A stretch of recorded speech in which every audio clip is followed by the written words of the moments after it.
আসসালামু আলাইকুম সুপ্রিয় শিক্ষার্থীবৃন্দরা, আমাদের সামনে করোনা হচ্ছে রমাদানুল করিম বা রমজান মাস।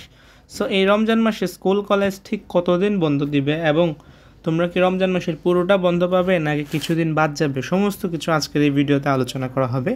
অনুরোধ থাকবে ভিডিওটি না টেনে পুরোটা দেখার জন্য যদি তুমি জানতে চাও এ ব্যাপারে। আমি স্কুল কলেজ দুইটা বিষয় নিয়ে আলোচনা করব। সো দেখো, ইতিমধ্যে শিক্ষা মন্ত্রণালয় একটা নোটিশ প্রকাশ করেছে বা প্রজ্ঞাপন প্রকাশ করেছে, সেটা হচ্ছে 2025 সালের বন্ধের তালিকা।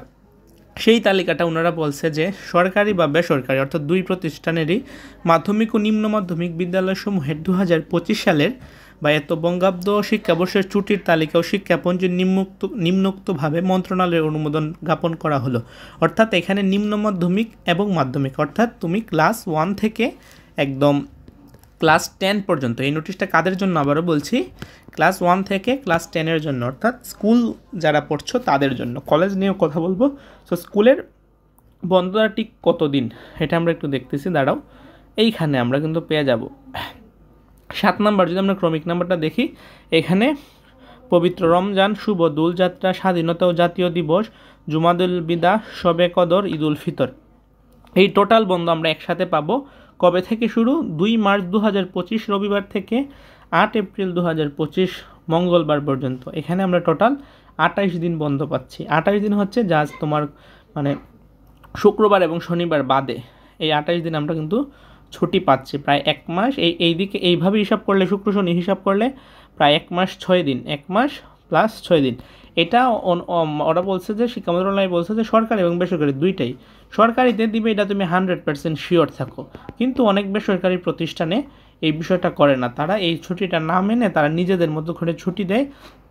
স্পেশালি প্রথম রমজানগুলো ক্লাস নেয়, সপ্তাহ 10 দিন পর থেকে বন্ধ দেয় তাদের নিজস্ব রুটিন মোতাবেক। এটা হচ্ছে স্কুলের। তুমি যদি সরকারি স্কুলে হয়ে থাকো কিংবা বেসরকারি স্কুলে হয়ে থাকো, তোমার জন্য বোর্ড কর্তৃক কিংবা মন্ত্রণালয় কর্তৃক এই ছুটিটা তোমার জন্য কার্যকর, মানে তোমার জন্য অ্যাপ্লাই হবে আর কি, এই 1 মাস 6 দিনের ছুটি। এখন আসি কলেজের বিষয় নিয়ে। কলেজের তো এইভাবে কোনো ছুটি প্রকাশ করা হয় নাই। তবে তুমি যদি সরকারি কলেজে পড়ে থাকো, তুমি ধরে নিতেই পারো যে পুরো রমজান মাস বা এই ধরনের ছুটি তুমি পাবা। কলেজ থেকে তোমাদের জানিয়ে দিবে, কারণ রমজানে কখনো ক্লাস তোমাদেরকে নিবে না কলেজে। ক্লাস 12-এর তো না, কলেজ বলতে কি ক্লাস 12 তো না, কারণ তাদের তো সামনে এইচএসসি, তাদের অলরেডি টেস্ট পরীক্ষা শেষ। তো তাদের তো আর বন্ধের প্রশ্ন নাই, তাদের ক্লাসই হবে না ক্লাস 11-এর। তো তোমরা ধরে নিতে পারো যে এই ধরনের ছুটি তোমরাও পাবা সরকারি কলেজ। আবার বেসরকারি কলেজ, এই নোটিশটা বেসরকারি স্কুলের জন্য, কিন্তু বেসরকারি কলেজের জন্য না। এখন কথা বলি বেসরকারি কলেজে যারা পড়ছো তাদের বিষয়ে। তাদেরকে বলি, তোমাদের পুরো রমজান মাসের যে এই যে ছুটির প্ল্যানটা, এটা নাও দিতে পারে, মানে ছুটির যে কিটা, এটা তোমাদেরকে নাও দিতে পারে। 1 মাস 6 দিনের ছুটি না দিয়ে অনেক সময়, বেশিরভাগ ক্ষেত্রেই বেসরকারি কলেজগুলোতে তারা ক্লাসও নেয়, আবার অনেক সময় পরীক্ষাও থাকে। সো এক্ষেত্রে যদি ক্লাসও নেয়, রমজানের তোমার 1 সপ্তাহ বা 10 দিন পর্যন্ত নিবে সর্বোচ্চ, এর বেশি নেওয়ার কোনো সুযোগ নেই, এবং এর বেশি নিলে স্টুডেন্টসরা পড়বে না। সো সপ্তাহ 10 দিন তুমি এক্সট্রা এখানে কম ছুটি পেতে পারো।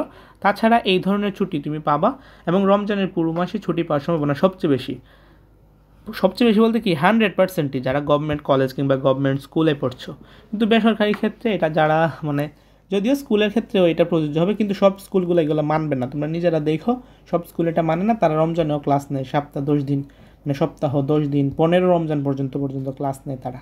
সেটা হচ্ছে বেসরকারি। সরকারি ক্ষেত্রে 100%। বেসরকারি যে ক্লাস 11-এর কথা বললাম, সেটাও তোমরা কম ছুটি পেলেও রমজানের 1 সপ্তাহ বা 10 দিনের মতো কম ছুটি পাবা, সর্বোচ্চ 15 দিন। এর বেশি কী করবে না, ছুটি কাটবে না। তাছাড়া এই রুটিনটা তোমাদের জন্য অ্যাপ্লাই হবে, এই ছুটির যে রুটিনটা, তালিকাটা। আশা করি বুঝতে পেরেছো। ভিডিওটি তোমার ফ্রেন্ডসদের সাথে শেয়ার করে দিতে পারবা। চ্যানেল নতুন হলে সাবস্ক্রাইব করে পাশে থেকে অনুরোধ রইল। আল্লাহ হাফিজ।